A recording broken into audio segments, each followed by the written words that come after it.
क्या इन्वेस्टमेंट एक स्कैम है? क्या बैंक में पैसे सच में कभी बढ़ते भी है?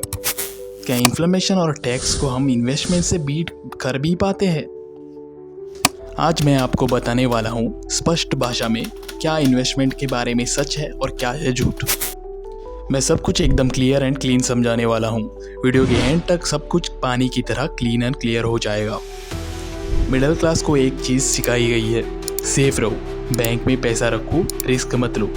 लेकिन क्वेश्चन ये है, सेफ रह कर क्या आप रिच बन सकते हो? आज हम नंबर्स देखेंगे, इमोशन नहीं, डाटा, एक्सक्यूजेस नहीं, रियलिटी। और अगर एंड तक आपको लगा इन्वेस्टमेंट स्कैम है तो मैं खुद मान जाऊंगा। Point number 1, real comparison. India में पैसा कहाँ ग्रो होता है? सेविंग्स अकाउंट एवरेज रिटर्न है 2.5% से 4% के बीच। Inflation average 6 to 7%।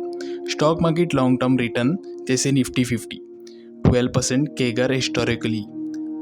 अब सिंपल लॉजिक, अगर आप 4% कमा रहे हो और इन्फ्लेशन 6% है तो रियल रिटर्न -2% होगा। मतलब आप पैसा कमा नहीं रहे, आप परचेसिंग पावर लूज कर रहे हो। सेफ्टी का इल्यूजन है। Point number 2, simple 10 year example. 1 lakh का क्या होगा? Scenario A, savings account 3%। 1 lakh into 1.3 is equal to 1,34,390 nominal. अब इन्फ्लेशन एडजस्ट करते हैं, 6.5% assume. Real value is equal to 71,900। मतलब 10 साल बाद आपका 1 लाख रियल टर्म्स में सिर्फ 72,000 के बराबर रह गया। ये ग्रोथ नहीं है, ये स्लो लॉस है। Scenario B, index fund 12% CAGR. 1 lakh into 1.12% is equal to 3,10,580 rupees.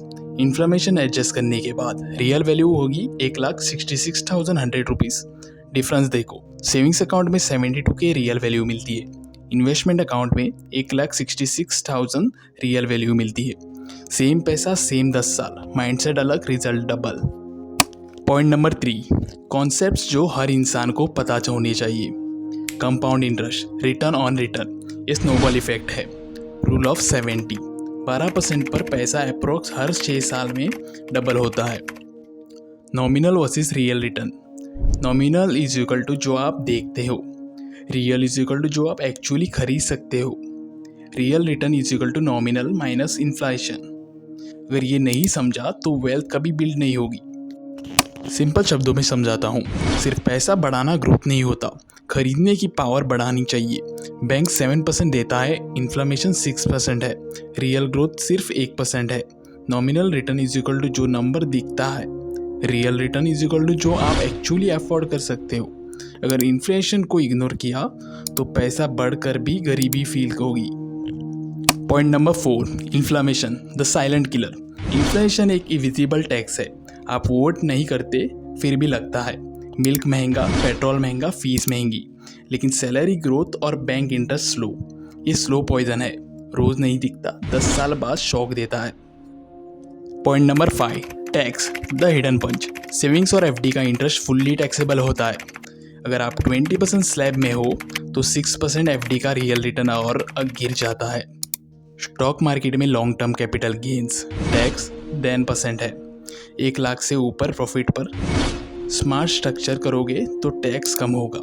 गलत जगह पैसा पार्क किया तो टैक्स प्लस इन्फ्लेशन मिलकर वेल्थ क्रैश कर देते हैं। Point number 6, psychological trap. Bank is equal to safe, stock market is equal to risky. Reality, bank is equal to guaranteed slow erosion, stock market is equal to short term volatility, long term growth potential. Risk सिर्फ loss का नहीं होता, risk opportunity miss करने का भी होता है। Middle class को सिक्योरिटी सिखाई गई, वेल्थ बिल्डिंग नहीं। Point number 7, leaking bucket analogy. सोचो आपके पास एक बकेट है, नीचे छोटे छोटे होल्स है। ये होल्स क्या है? इन्फ्लेशन, टैक्स, लो रिटर्न्स। आप पानी भरते जा रहे हो लेकिन बकेट कभी फुल ही नहीं हो रही। इन्वेस्टमेंट ग्रोथ का क्या करता है? होल्स को सील करता है। Point number 8, strategy. हाइप नहीं, प्लान बनाओ। इन्वेस्टमेंट गैम्बलिंग नहीं होती, गैम्बलिंग बिना सिस्टम के होता है। Simple framework, long term horizon 15 to 20 years, low cost index funds, monthly SIP करना, डायोफिकेशन, इमोशनल कंट्रोल ड्यूरिंग क्रैशेस। ये बोरिंग लगता है, लेकिन बोरिंग चीज़ें ही रिच बनाती है। अब सवाल ये है कि इन्वेस्टमेंट स्कैम है या फिर बिना इन्वेस्टमेंट किए रहना रियल स्कैम है। अगर आप सिर्फ बैंक पे डिपेंडेंट हो तो आप फ्यूचर सेल्फ के अगेंस्ट बीट कर रहे हो। वेल्थ लक से नहीं बनती, डिसिप्लिन से बनती है, टाइम से बनती है, कंपाउंडिंग से बनती है। सेफ्टी को रिडिफाइन करो। Real safety is equal to inflammation को बीट करना। आज डिसीजन लो, कंफर्ट चूज करोगे या compounding. Your future self is watching.